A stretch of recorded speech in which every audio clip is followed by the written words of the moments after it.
I'm ecstatic.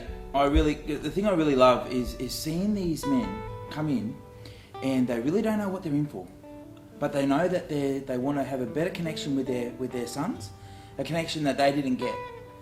And I really admire that about them, the fact that they don't know what they're getting in for, but they want to do something better.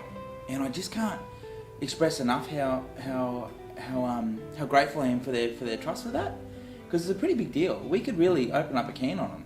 For sure. Do you know what I mean? But they really do get in there, and to see that transformation, going from dads who feel like my whole family thinks I'm a prick, or I have nothing in common with my son, or I really don't think that they even love me. And then to see the transformation and the shift that happens with them, not only within them, but also in their sons, and their perception of the way that they see themselves. Now that, to me, is absolute gold.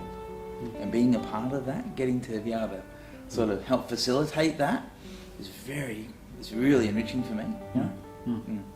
For me, I think the movement in the boys is when obviously the dads, I think, really paved the way for the boys to move. But when the boys actually stand up, even sometimes despite their own dads, that can be really amazing, and they even leave their dads and make it okay for them to actually be open and be vulnerable, and not necessarily have to be vulnerable in anything in particular, but just to be honest. Yeah. And be real. I think that was great just to witness. So. We sort of learn, like I've learnt growing up, that children, babies and kids, they do see through the bullshit. Totally. They really do. And I think as I grew older, I just learned to conform. That this is what's accepted, this is what we say when this happens, this is what we do when this happens.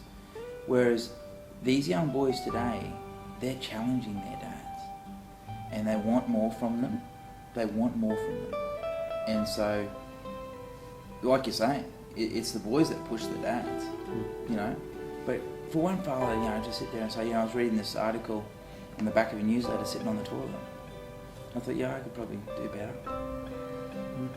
The other dad is so busy in his life, so busy, yet he knows he can do better. I mean, just need a lot more of those guys. Yeah, and there's a lot out there. I just think back to all the biggest sessions when the men actually learnt some tools. I think the pause button was a really magnificent sort of opening. I think also when the dads did projections, it was a pretty massive one where they actually got to understand bits about other people they don't like, actually a little bit like themselves sometimes. And while really surprising the men the week after, and even an hour afterwards, towards the end of the night, they were more accepting of it, more okay with it, and actually the boys going, Dad, you like that? Yeah. So there's nowhere to hide. And that's just gorgeous, because the men are actually, the men go, oh, well, okay, yes, and then they can actually deal with it, so to speak. And I can really see from the first week to tonight's the last night that quite a few of the men, they've softened, even like just their face, they're much more relaxed. And even one of the guys said that he'd actually received feedback from work that things were, that he was an awesome salesperson, etc. And he was getting feedback at work as well about what had been shifting. So that reminds me of another guy last night too.